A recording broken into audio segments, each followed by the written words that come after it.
Billy, I see in ads and elsewhere Ron DeSantis claiming COVID victory. Ron DeSantis saying that Florida handled COVID correctly or better than the rest of the country, better than the rest of the world. What is fact there? What is accurate there? Not opinion, but fact. I mean, what is accurate is that there was a position taken by the governor of the state to kind of basically ignore it for a time. After mandatory lockdowns in 2020, Florida was famously open for business basically come summer of 2020. And again, that's for better or worse. It's one thing to say you were taking a responsible, conservative, cautious approach. It's another thing to just swing the doors open and welcome everybody here and what has happened as a consequence of that. And the failure to acknowledge that there was a risk and a sacrifice there, I think, is the truly grim mistake. And the truth is that in August, for the third month in a row, Florida led the United States of America in COVID deaths. Another 1,614 people died in the month of August from COVID, particularly brutal for the elderly, of course, in the state of Florida. And this was the third summer in a row that Florida was number one for COVID deaths. Over 80,000, depending on which number you go by, over 83,000 Floridians have died since the start of the pandemic and counting. It was the number one cause of death for law enforcement officers and first responders for the years of 2020 and 2021. It is on course for 2022 to be the number one cause of death for first responders and law enforcement officers.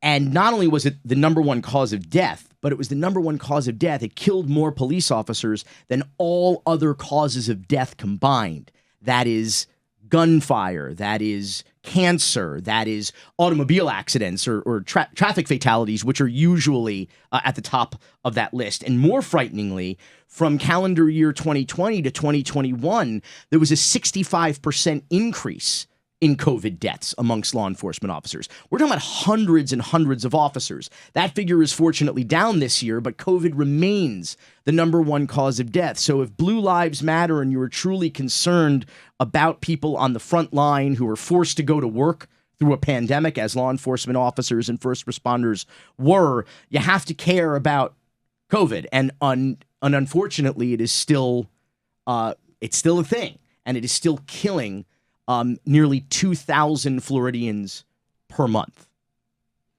And so when in the ad he is claiming, and when his constituents and his people say, I like DeSantis, I like the way that he handled COVID, he did not run away scared, he was bolder than most in going the other way on this, the rebuttal is what to the way that ad portrays him as some sort of COVID hero?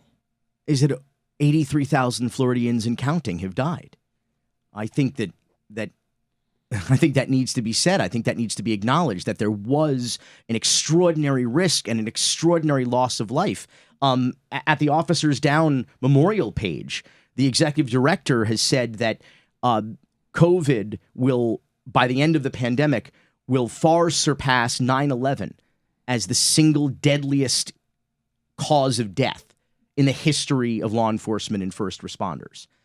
And the fact that for 2 years the position of Florida has been COVID is over and never happened, that head in the sand approach has been extraordinarily deadly.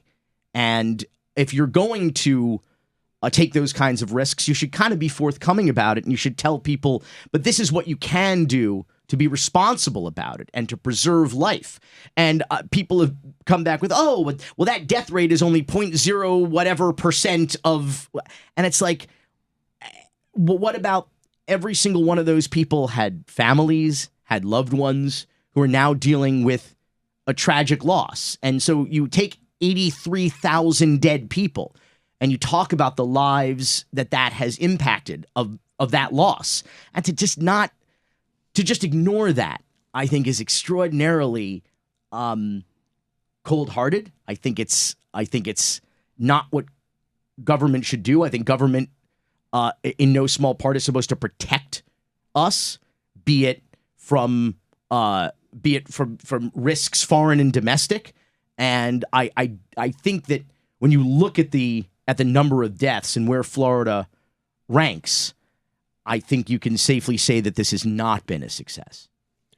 We've got Rabbi Barry Silver joining us later in the show. We'll explain why when he joins us. But before we do that, there are a handful of topics that I want to get to with you locally. I saw some renderings here of a seawall around downtown Miami.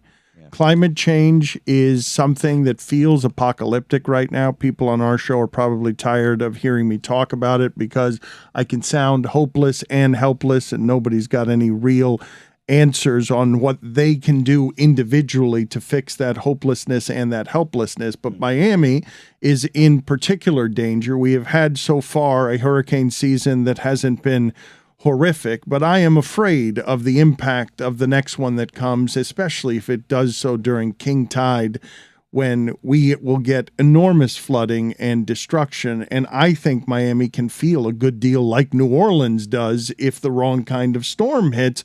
And I don't feel like I'm yelling into a megaphone doomsdaying that we can't see in video from all over the world. So I ask you, this proposal that has a giant wall surrounding, a seawall basically, that obstructs your view if you're standing on the shore downtown, the way that the wall would obstruct any view. What are your thoughts on the billions of dollars being proposed on a seawall? What are you smiling about? All that matters is the view, Dan.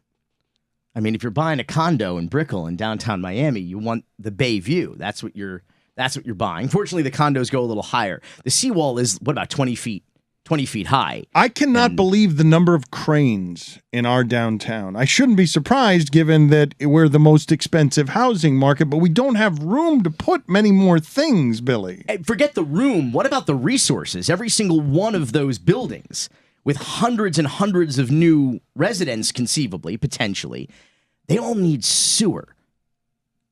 They all need fresh, clean water.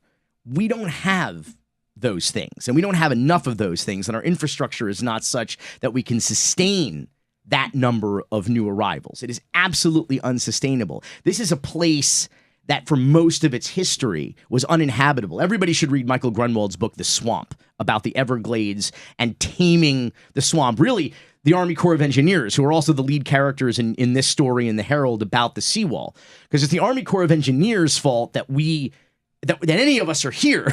We're actually, right now, they tamed the swamp. We live on marsh, and they basically, they took out, just to get infrastructure from Miami to Key West and trains and everything else, what was required was just cutting down marsh, and more marsh. So from Grunwald's book, The Swamp, suburbs such as Weston, Wellington, Plantation, Pembroke Pines, Miami Lakes, Miami Springs, all sprouted in drained Everglades wetlands. So did Miami International Airport, Sawgrass Mills Mall, Florida International University, Burger King's corporate headquarters, and a vast agriculture empire. Disney World was basically built right near the headwaters of the Everglades. I mean, the Army Corps of Engineers are often referred to as the ground troops in America's war against nature.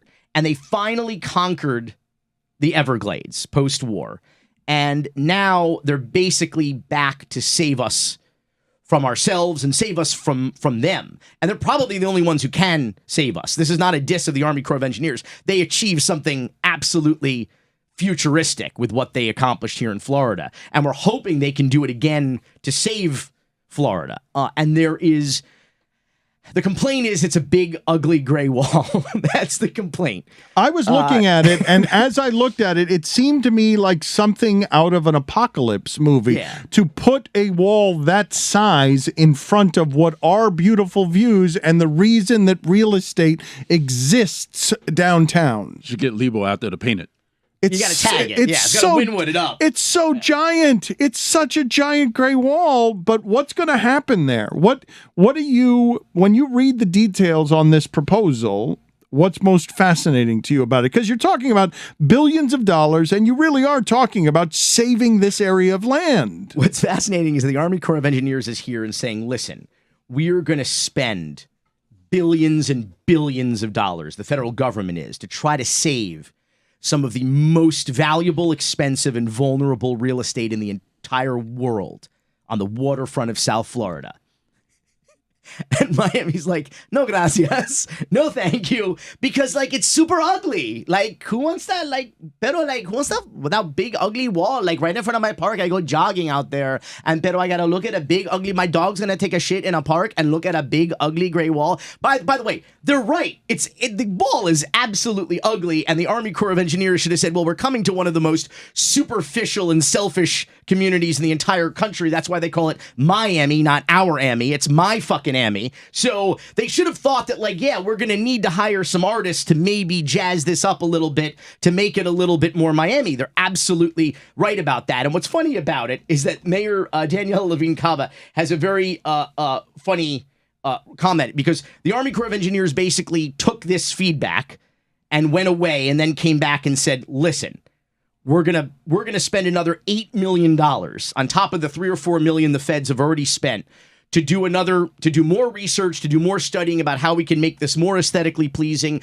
maybe use more mangroves, for example, use more natural and organic means to help stave off the inevitable flood that will render this entire town, or most of this town, underwater in the relatively near future. And Danielle Levine Cava says, She called it the recent decision by the Army Corps of Engineers a great accomplishment for the county. Quote, the fact that we were very persistent and persuasive and also had public input that was very clear on the idea that the original plan of all hard or gray infrastructure would not be acceptable, end quote. What she misses the point there is that the reason why the Army Corps of Engineers was so receptive to the feedback is they're desperate. They know we have to do something.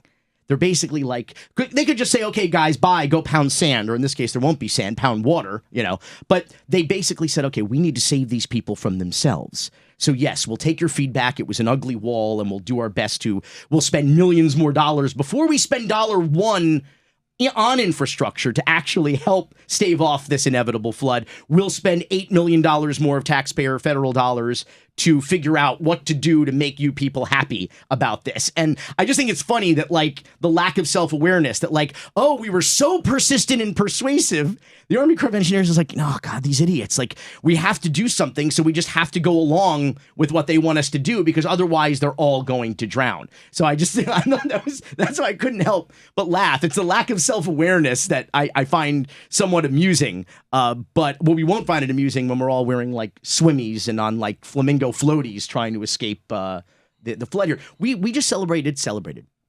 We just commemorated the 30th anniversary of Hurricane Andrew, one of the most devastating and traumatic collective experiences in the history of this community. It was basically, I don't think I'm being hyperbolic when I say it was like Miami's 9/11, not only in terms of casualties, but in terms of, I think, the lasting impact psychologically, the PTSD on generations of Miamians since then. You'll have a hard time explaining to the national audience the horror that was. I mean, you have an idea, but 30 years ago, this hurricane of I don't know if it was unprecedented strength, but it was close to unprecedented strength for this region. What it did to poorly constructed homes that had been made on the cheap, and what it did to well-constructed homes and gas stations and buildings in Homestead, driving through that the next day is about as horrible a thing as I've ever seen anywhere.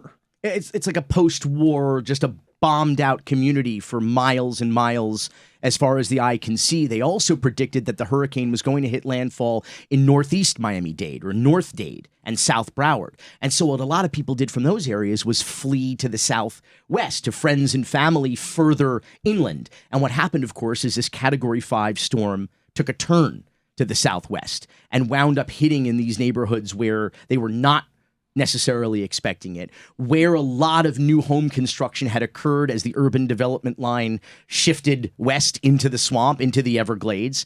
And these homes were built to a different code had an existed. unacceptable code. They were built on the cheap. Tell people of the history of what it is that you're talking about there, because you're talking about homes that were built. It was affordable housing that was built, and they skirted a lot of laws and rules in order to build stuff not up to code. And I think it was more the fact that the laws had changed. Developers had lobbied the county and had lobbied municipalities to change the code. Say, we don't need these antiquated, super strong building codes anymore. We haven't been hit by a hurricane since God knows when. And so what do we need to build up to that code for? And just as we have the problem now, we had the problem then. We needed more single family housing. We needed more workforce housing, more affordable housing. We needed to develop in neighborhoods that were not waterfront per se, but that were further inland, which was arguably at the time less desirable real estate, certainly cheaper real estate. And so they created these subdivisions that were structurally woefully inadequate to probably withstand a direct hit by a Cat 2 or a Cat 3, let alone a direct hit by a Cat 5. And I would say now, and those are inland, that is not coastal property. So we're not even talking about buildings that are built under sea level right up against the bay or the ocean. These are inland, and they were devastated and decimated. And I think the problem is that now we are still in this reckless overbuilding mode. You know, the joke is in Florida, the state bird is the crane. Because as you said, we have leadership in this town, in the state, but particularly this town, who measure progress by the number of construction cranes that they can count on the horizon and by the amount of our public dollars that they can gift to millionaire and billionaire developers and sports team owners to build more shit. And they call that job creation because, of course, you need, the amount of effort and money and woman and manpower that goes into building these things before they even break ground. The number of inspectors and lawyers and lobbyists and architects and plumbers and what they call expediters, all these shady characters, bagmen and bagwomen, and donations, quote unquote, to elected officials. It is a huge, just the development industry before you even get into construction is a huge driver. And in a community where we have no indigenous industry, where we subsist from hustle to hustle, every single one of all of this growth is the economy. This growth is what creates opportunities for graft and money, and in many cases, legitimate jobs, of course. Tell the audience who Joe Martinez is and why his arrest is something that is interesting. I forgot I forgot. Finally, we have a city. We have a Miami-Dade County commissioner who was arrested as a result of a 5-year corruption investigation. And in 5 years of investigating this guy, first of all, he is the first county commissioner in Miami-Dade history to be arrested for corruption in 20 years. Miriam Alonzo, I think, was the last one. And she was like a career criminal. She and her entire family were political grifters who would raise money and just buy houses and pay for their personal shit with it. It was extraordinary what they did. They had a real good hustle going. But it has been 20 years since State Attorney Catherine Fernandez-Rundle has charged the Miami-Dade County Commissioner with corruption as a result of a 5-year investigation, Dan. And they found that he took 3 payments of $5,000. This is $15,000 to introduce what turned out to be a failed attempt at an ordinance that would have helped a grocery store owner and strip mall owner who paid him this $15,000. This is the worst corruption she could find in Miami. In 5 years. Actually, if you think about it, she's been state attorney now for 30 years. So I would suggest she just watches like a Miami City Commission meeting and she'll find worse corruption than $15,000. Off the top of my head, Dan, I could name several cases involving multi-million-dollar corruption in the city of Miami that she has failed to prosecute. And instead, this poor Yutz, who, by the way, probably did it. He's probably guilty. But $15,000 worth of corruption? $15,000. Let me tell you what's going to happen. So Joe Martinez is planning on running for county sheriff. Miami-Dade, I believe, is one of the only, if not the only counties in the state of Florida that does not have an elected sheriff. They are the what they call the police director of Miami-Dade County is appointed by the county mayor.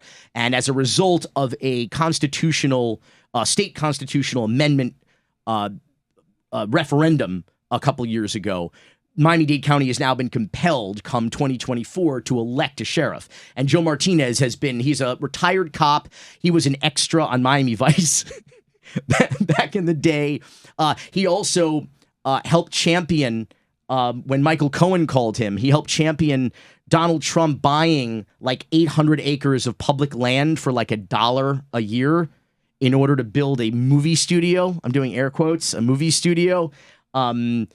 And this is a guy who, month 2 of the pandemic, said, I'm already sick of hearing about COVID. This guy's a piece of work, and he wants to, of course, run for sheriff because he wants someone to pin a star on his vest and make him the lead boss, El Jefe. So he's saying that this is politically motivated, this prosecution. But the reality is that he'll probably plead out. He'll plead guilty. He'll get like a year or 2 probation, do no jail time. And one of the things that Catherine Fernandez-Rundle, the state attorney, our lead prosecutor in Dade County, likes to do is she likes to prosecute electeds for petty corruption and then make them promise that they won't run for office for either 1 year or 2 years, and then take a wild guess what they do, like on day 366 of that probation. They file to run for office. So I think there are very good odds that Joe Martinez pleads guilty, gets not even a slap on the wrist, and then in 2 years, he gets elected Miami-Dade County's first sheriff after having pled guilty or no contest. You think that's going to happen? Yes. I think there's very good odds that Miami-Dade's first sheriff will be a man who is guilty of corruption, who was prosecuted for corruption less than 2 years prior to him running for office. I think because Miami, I mean, like how else should this story end? I mean, I could tell you about corruption involving the mayor of Miami, Francis Suarez, that should be investigated on a federal level, let alone a local level. I can tell you about corruption from former City of Miami Commissioner Keon Hardeman, current Miami-Dade County Commissioner Keon Hardeman, who himself and his Hardeman crime family have been stealing from the taxpayers since practically before Keon was born. Okay, so multi-generational political dynasty and crime family. I could tell you about the crimes, as we've talked about them, of Joe Carollo, which now has the city of Miami on the receiving end of a federal lawsuit that the city government operates like a RICO, like a mafia, like an ongoing or continuing criminal enterprise. I could tell you about corruption involving these are multi-million-dollar deals that involve extraordinary abuses of power and cost this community profoundly. And nobody has done, the feds and the local authorities alike have done nothing about it.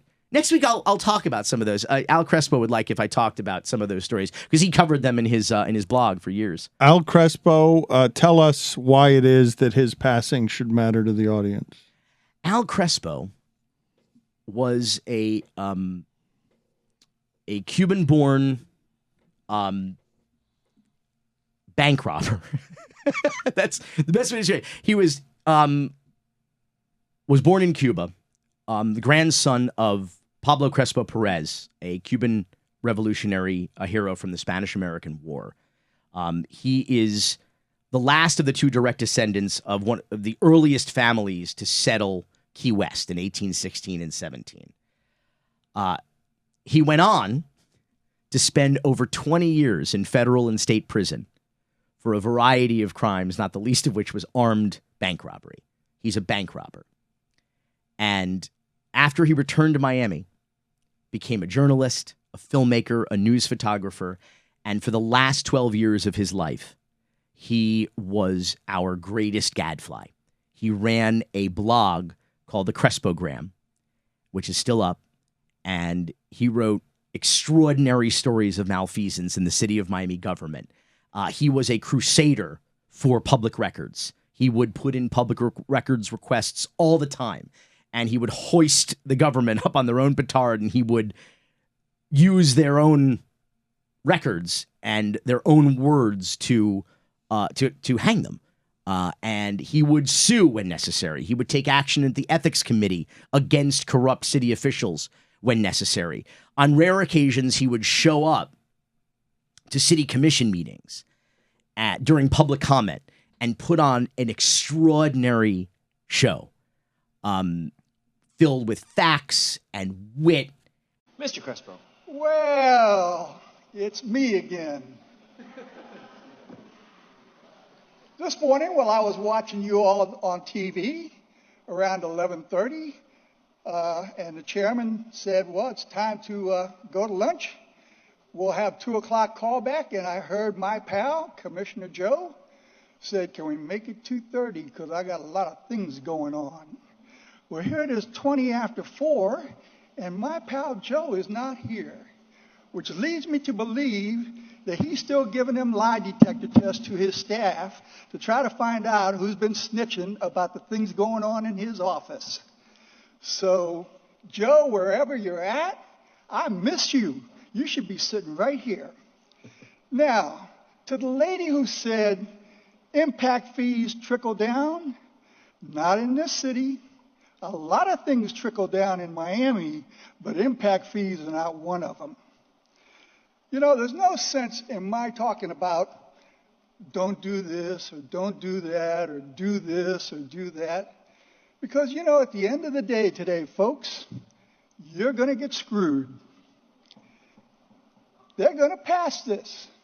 So I'm going to tell you the best thing, the only thing that you do since you've been getting screwed for year after year, issue after issue. When you vote next time, vote everybody out of office. Vote the state attorney out of office for refusing to prosecute crooked politicians. Vote all of these people out of office. Vote everybody on the county commission out of office. And then organize, take to the streets, do whatever you have to do. These people are not going to look out for your interest. They haven't done it for 10 years that I've been writing about the corruption in this city. They're not going to do it today. If you want to do something, stand up for yourselves, because the screwing you're getting is the screwing you deserve for coming in here and just saying, oh, Thank you, please. Mr. Crespo. It's time to get over, please. Stand up and take it back. Thank you for your comments. And he liked some of the commissioners, and the same ones he liked and he supported, he would be the first one to call them out when they fucked up. And in a time in this community and in this country where we need more Al Crespos, we lost him this past month. And I just hope this is the cover of the New Times. It's a great picture of Al, 1941 to 2022, giving everybody the finger. And the last line of Al's obituary is, in lieu of flowers, Crespo requested everyone vote at every opportunity. Quote, remember, we still live in a democracy. Evil and corruption exist not only in Miami, but throughout the nation. And the votes of caring citizens is democracy's best protection. Before we get to Rabbi Barry Silver, there was something, we talked a good amount about Marco Rubio last week, and there was something that got left on the cutting room floor that you wanted to mention that we never got to when it came to the undercurrent of all the things that Marco Rubio has done that are not necessarily accurate. I did not bury the lead per se, but I definitely neglected to mention a very important point, because the reason we were discussing Marco Rubio last week was the fact that he was naysaying President Biden's plan to forgive between $10,000 and $20,000 of student loan debt for Americans struggling. And his idea was do what I did, which is get elected to the United States Senate as a result of all sorts of malfeasance, and then write a book and get a book advance, a 6-figure advance that you can use to pay off your student loans. And so, Good advice. listen, it's just as good as any, I suppose. But what I forgot to mention is that on his road to paying off his student debt via a six-figure book deal after he was elected to the United States Senate, is that Marco Rubio, when he became the Speaker of the Florida House in Tallahassee, he availed himself of the company card. Marco Rubio used the Republican Party of Florida Amex card to ring up over $22,000 of personal expenses, much of which was eventually paid off by him, but he would let that balance carry for months or even years as long as he needed. So he was literally dining out on somebody else's credit card during the time in which he's claiming he hoisted himself up by his own bootstraps, which is just pure comedy. Bookstraps. Pure comedy and pure hypocrisy. And I neglected to mention that very important point that he was able to ring up over $22,000 of personal expenses, including home improvements and personal meals and vacations on the Republican Party of Florida American Express card, with absolutely no obligation to deal with the credit implications of non-payment, the interest implications. But again, I guess that would be something else that Marco Rubio would recommend you do, which is to use somebody else's credit card for your personal expenses and Magatov. Something we talked about last week, which is the 20 felons. The Miami Herald ended up writing about this. The 20 felons that were sort of entrapped into voting and then found out that it was illegal to have voted. We covered some of that last week, but we didn't go into, with Ron DeSantis, some of the other places where he is going after small-scale voter crimes. Yeah, it was incredible. After we had covered this story with Matt Dixon from Politico, and we covered it in a very specific context, which is that DeSantis is aiming way low on this voter fraud thing here. In fact, the more we learn about it, the worse all of these stories are. The idea that this was just absolute unmitigated entrapment. These felons were very much given the impression at every level, whether they were in prison, they were out of prison, by local elections officials, by the state government, in fact, which gave them voter IDs, they were given the impression that they were cleared to vote, went out and voted, and then a SWAT team winds up at their front door. And these were people who acted in totally good faith. They were not out there committing voter fraud intentionally or maliciously. They weren't, rubbing their hands going like, ha, ha, ha, ha, I got away with something here. These are folks who the state absolutely signed off on doing this. And we also pointed out last week that there was major duty election rigging going on here in the state of Florida. You had over 100 elderly people in Miami-Dade County who were fooled by Republican operatives who surreptitiously changed their party affiliation from Democrat to Republican. No investigation of that. Florida Power and Light, one of the most powerful corporations, a legalized monopoly here in the state of Florida. What Michael Grunwald calls Florida Pillage and Loot, FP&L. They worked with a political consulting firm, a shady political consulting firm out of Alabama called Matrix.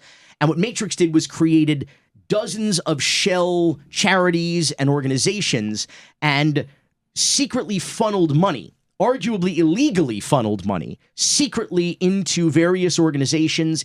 They bought a blog so that they could attack political enemies who were going against Florida Power and Light. When I say going against Florida Power and Light, by the way, I mean people who wanted more solar power in the Sunshine State, because that would mess with FP&L's bottom line. They're like, we have to attack them. We have to go after them. And it turns out that DeSantis, who is not investigating this very high-level election rigging, I should mention FP&L, through those shady organizations, have funded what they call ghost candidates or shadow candidates that are now the subject of multiple fraud charges in Central Florida, here in Miami-Dade County. These were funded by FP&L in order to funnel votes away from their perceived enemies, who were mostly Democrats, to benefit Republicans. In one election, in fact, in Dade County, she represents this district in the Florida Senate. She won by 34 votes because of a scheme that FP&L helped hatch to siphon votes away by funding a ghost candidate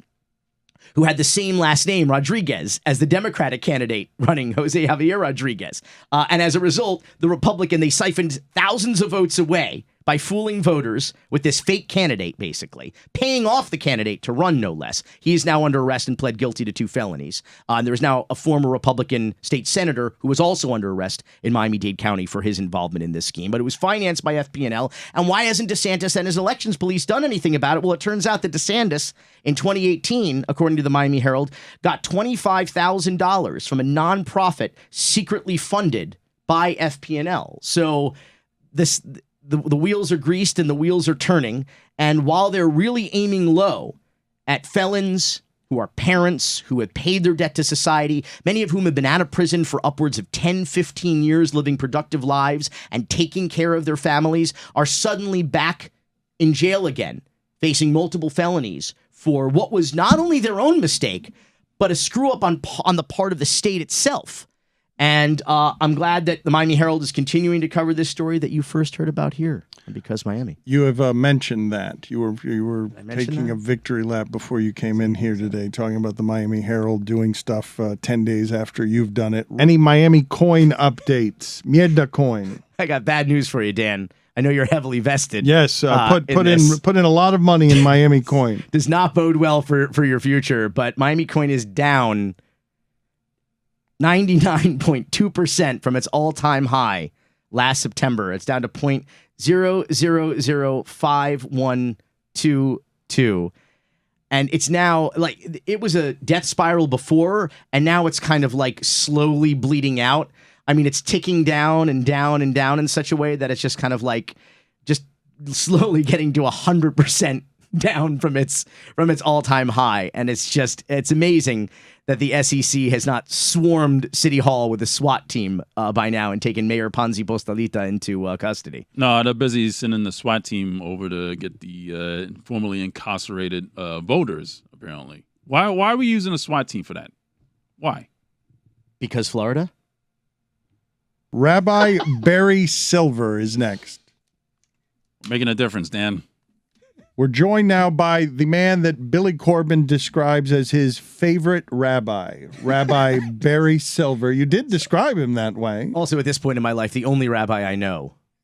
The only one. Okay, regardless, it's still your favorite. And he's a former Democratic legislator as well in the Florida House of Representatives and a social activist. So why is he on with us today, Billy? Why did you want... And I've seen his music video. Perhaps I should have said that because that's part of why he's on with us today. No, yeah. I just watched Elvis on HBO Max, and Elvis has got nothing on the rabbi's music video. But when friend of the show, Katie Fang, had the rabbi on her program on MSNBC, she opened the segment by reading the very first line of the very first amendment of the Constitution, which says, Congress shall make no law respecting an establishment of religion or prohibiting the free exercise thereof. The freedom of religion means also freedom from religion and the ability of the government to establish a state religion.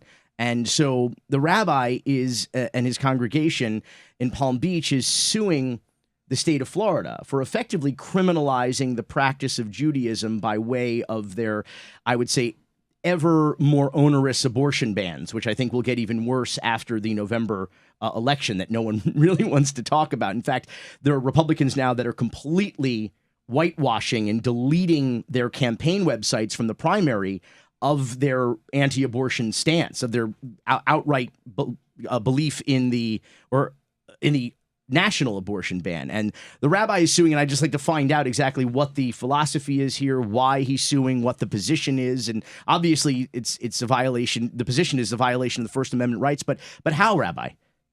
Well, you did a very good job of summarizing my case, and I thank you for saying that I'm your favorite rabbi, even though I'm the only one. I am a Rabbi Rouser. And I'm glad to be here, and I thank you for allowing me to share some thoughts with you. The First Amendment is something that the Supreme Court of the United States can't say they didn't notice. They said, I don't recognize a right of privacy. It's not written in there, but they can't say that about First Amendment is front and center. It was put there specifically to prevent the type of mischief that we see today. And James Madison summarized it pretty well. He said the wall of separation between church and state was designed to protect the soil of America from being soaked in blood like it was in Europe when you fuse the forces of Christianity and the state. And that's what they were trying to avoid. And these folks are trying to take us back to those horrible days. And I just want to share with you, they have a very different mindset. They believe that the United States was in its heyday back when white Christians had their way. And remember those good old days that they looked to. There was genocide against Native Americans. There's the outrageous slavery against African Americans. There were no rights for women. And the Bible reigns supreme. And they want to take us back to those times. We say, no way. There's no way we're going back. And I know that DeSantis doesn't like to hear the word gay, but I do have two words for him. And those words are gay avec, which means go away in Yiddish, gay avec. And if he doesn't understand it now, he will understand those words in November, because a lot of people are going to say to him, you don't want to hear gay? Gay avec. Rabbi, I had to ask though, where is Judaism on the issue of women's reproductive rights, bodily autonomy, and abortion? Well, it's very odd that, most people say that the only thing two Jews can agree on is how much the third one should give to charity. But here's something that actually the Orthodox and Reform and Conservative all seem to agree. And I don't know if you know the difference between the three branches of Judaism. You see, the Orthodox, the Reform are lazy, and the Conservative are hazy, and the Orthodox are crazy. But now if you take all three branches and you ask them, what do you think about abortion? They're all going to say the same thing. Life begins at birth. We protect the fetus, not at the expense of the mother. We protect the mother over the fetus, which is actually the opposite of this draconian law. And we believe that is not a human life until it draws its first breath. You know the fetus that I'm interested in and that most ethical Jewish people are interested in? It's the millions and millions of people in the world who are saying, feed us, feed us. We don't have food, we don't have water, we don't have health care. And instead of trying to take care of people who are here, they're trying to force women to bring children into an already overcrowded world. And they conflate the fetus with a baby. Oh, this is not a fetus, this is a baby. That's kind of like saying that an acorn is the same as an oak tree. Or if you're eating scrambled eggs, you're really eating chicken. And to call a fetus a preborn baby is like calling you or me a pre-dead corpse. It doesn't make sense. It confuses potential with actual, and it's irrational behavior. But let me ask you, would that mean that is the position that abortion should be legal through day of birth, or that this is none of the government's business, that this is between a woman, her rabbi or clergy person, and her doctor? Well, it is twofold. It's because the Establishment and Free Exercise Clause, the government can't create a law established for everybody, and it can't prevent people from practicing their religion. So what we're arguing is that by taking the fundamentalist Christian view and make it the law of the land, that's establishing religion, and it's also preventing Jewish people from exercising their rights as Jews. Now, I was a little glib about the Jewish position. There are nuances and there are differences, but basically we believe that life begins with the first breath. However, the main point of the lawsuit is this: we as Jews have the right to be Jews. We don't need people to come along and take our Bible, misinterpret it because they don't read Hebrew, and then force their mistranslations back on us. We have the right to interpret the Bible as we see fit, and we read it in the original. They do not have the right to impose their interpretations on us. How would a Jewish person react if there was a horrible problem at the day before birth? Most Jews would always say the life of the mother prevails. There are some differences. According to many Jewish people, even the Orthodox, if a fetus threatens the well-being of a mother, not just her life, her health, her emotional well-being, even the stability of the family. She has the absolute right to abort. And that's what most Jewish people believe. And that's our belief as well. What are the details from the lawsuit that you'd like the audience to know, and what represents success for the lawsuit? I'd like the audience to know that these fundamentalist Christians, these self-righteous, pompous, ignorant people who call themselves pro-life, they're not. They're pro-lie. If they were pro-life, they'd support universal health care. They would work with us to get rid of all these horrible weapons of war, these semi-automatic weapons. They would work to protect the planet, the source of life of us all. And they would work to make sure that all children are wanted children, not forcing people to bring children into an already crowded world. It was Voltaire who said, if you could convince someone to believe in if you can convince people to believe in absurdity, you can get them to commit an atrocity. So it's an absurdity to say that the Jewish Bible, Christian Bible, is the word of God. It's absurd. As Christopher Hitchens says, if God wrote the Bible, let's just hope he was having a bad day. There's a lot of things in there that we've outgrown. These people actually believe the absurdity that this is God's word. And because of that, because their minds have been hijacked by fundamentalist Christianity, and they're no longer able to think rationally, and their ethical moral compass has been completely distorted, they are now ripe for the picking of a charlatan like a Trump or a DeSantis or anybody else. They're dangerous. And these are the very people the founding fathers wanted to warn us against. They saw what happened in Europe, pogroms, inquisitions, and endless wars, the witch trials. The point of the lawsuit is this: we will fight back against people who are trying to impose their misguided views of the Bible on us. This is just the beginning, but it's enough. We will fight back. And this is a battle, not just for Jewish people. It's a battle for Jews and for other Christians who don't share their view. It's for Muslims, it's for Hindus, and it's for atheists. Atheists who place their faith in reason, in science, in goodness, in kindness, not in fairy tales and fathers in the sky who demand absolute obedience in the sky. And there are charlatans on earth who demand absolute obedience of the mind. This lawsuit is fighting them head on. I'm sorry to say that most of the establishment is not interested in this battle. They want to approach it with kid gloves. They want to say, oh, they have the right to believe the way they want. And these people are running our country into the ground, and they need to be opposed. And somebody needs to tell them, you are not moral. You are not self-righteous. You are not more moral than the rest of us. The Bible actually should be used to promote love. And my father used to say that religion should build bridges of understanding and knock down walls of separation.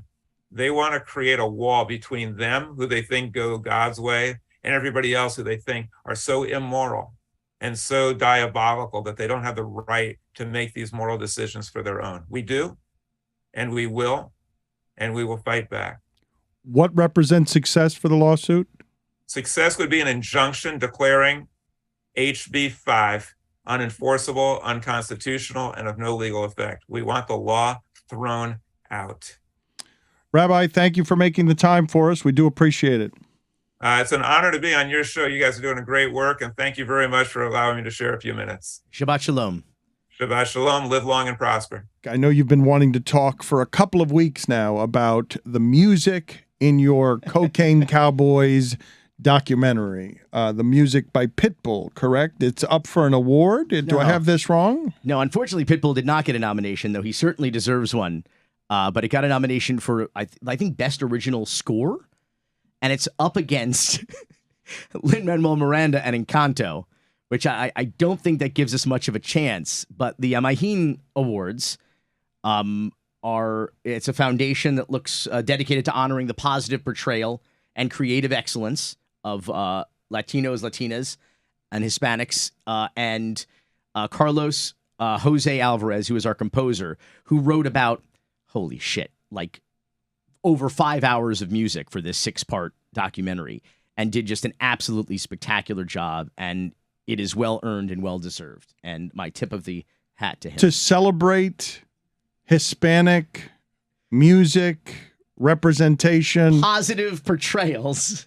of drug lords and cigarette boats, and a 6-part series of criminal malfeasance celebrated through song. But enough about the Miami Hurricanes. I'm glad we were able to punctuate because Miami, a cheap shot, total cheap shot, Roy. Like that, the Miami isn't even that anymore. The Miami Hurricanes are so far from the cocaine heyday Such a shame. of excellence and highs in the standings and in the nightclub bathrooms. Crespo is busy yelling at players for taunting now. Yes, Come on. this is not the Miami of now. Anyways, Billy, congratulations. Imagen is the award. I think you're making it extra gringo. Imagen. Did I put the accent in the wrong place? I think it's Imagen, the Imagen Awards. Regardless, you are contributing to poor stereotypes for Latin people through song. Not Carlos, Congratulations. Not Carlos Jose Alvarez, who is an extremely gifted and brilliant Cuban-American composer. You smear my people with your song and your stereotypes. You should not win awards. You should be criticized. I wasn't nominated for smearing my people. Oh, actually, that's not true. We won a Murrow. We won an Edward R. Murrow Award for Cocaine Cowboys Kings of Miami. Congratulations. You go from I wasn't nominated to I won an Edward R. Not for an Murrow Imagen Award. Award. I wasn't nominated for an Imagen Award. Carlos Alvarez was, and he deserves it. I don't think he's going to beat Lin-Manuel Miranda for Encanto, but it's amazing that Encanto and Cocaine Cowboys, the Kings of Miami, were nominated in the same category for anything. We'll talk to you again next week. Cocaines.